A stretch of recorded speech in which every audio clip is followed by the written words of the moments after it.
We had unprecedented mortality rates, and the population is in decline. And so, yeah, we're at a crisis moment here. We feel that we need to take some pretty aggressive actions down here to protect calving right whales.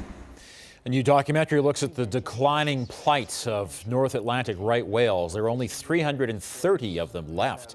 And every year, another 24 die, usually because they're run over by ships or by lethal injuries from fishing gear. Last of the Right Whales opens in Canadian theaters on Sunday, which is World Whale Day. And joining me is Sholeh Fabbri, one of the producers of this film. Sholeh, thanks very much for speaking with us this afternoon. Thanks for having me. Now, you're originally from Calgary. How did you get involved in a documentary about North Atlantic right whales? Well, you know, Ian, I didn't know anything about North Atlantic right whales probably a year and a half ago. And when I reconnected with the director, Nadine Pequeneza, she told me about the work she was doing. And when I heard about what was happening to these whales and the idea that they could be extinct in 20 years without us changing some of our behaviors, I knew I had to be involved. So we're losing 24 a year. How is the world a poorer place without them?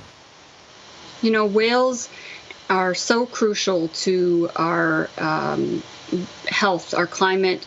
You know, we talk about carbon sinks. You know, whales are very crucial to that. And also, the whales are huge contributors to a healthy ecosystem worldwide with the ocean. So I know it always sounds a little bit silly when I talk about whale poop, but the amount of nutrients that are in that feed the ocean and keep it going is pretty significant. And these whales cover such a huge amount of territory, going from the calving grounds in Florida up until the Gulf of St. Lawrence. Now, we saw some of the video from the film itself, just incredible footage of these whales. How challenging is it to get footage of a creature of which there are only 330 left in the world?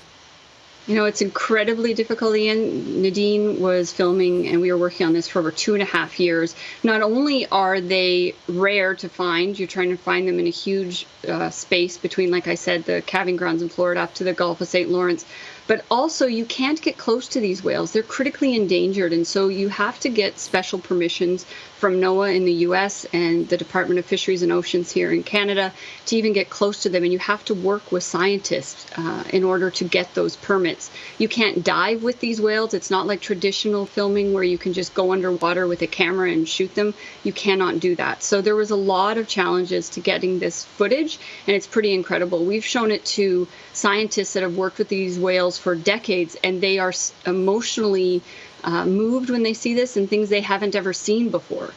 Should we as Canadians take some responsibility for their declining population? Yeah, it's human behavior that is really impacting them. It has to do with shipping and gear entanglement. And the great thing that you see in our film is actually the amount of desire by humans to change some of that. So we film on fishing boats with snow crab fishermen, for example. You can see the work that they're doing. They're really front line with this. You see scientists that they're trying to do it. We have a photographer, for example, who is working to capture some footage so that people understand what is happening to these whales. It's pretty phenomenal, the amount of efforts being made by so many different people to help save these whales. Have you come to any personal conclusions on what we should do to save this species? Well, the great news is there is stuff that we can do, and so knowing that there is hope is really valuable. I didn't want to be involved with a project where I felt like there was no hope.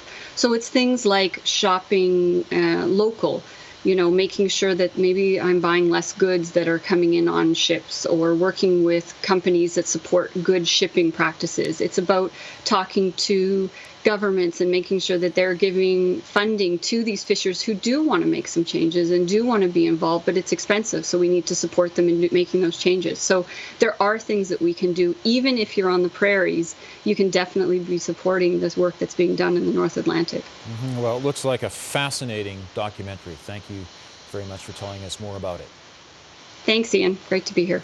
And you can check out Last of the Right Whales when it's released on February 20th, which is World Whale Day. You can see it at the Cineplex at Eau Claire and later at the Landmark in Country Hills. For more information, go online to lastoftherightvhales.com. They're also on social media, Facebook, Twitter, and Instagram. To connect with Sholeh, go online to goodmeasureproductions.com. She's also on Twitter.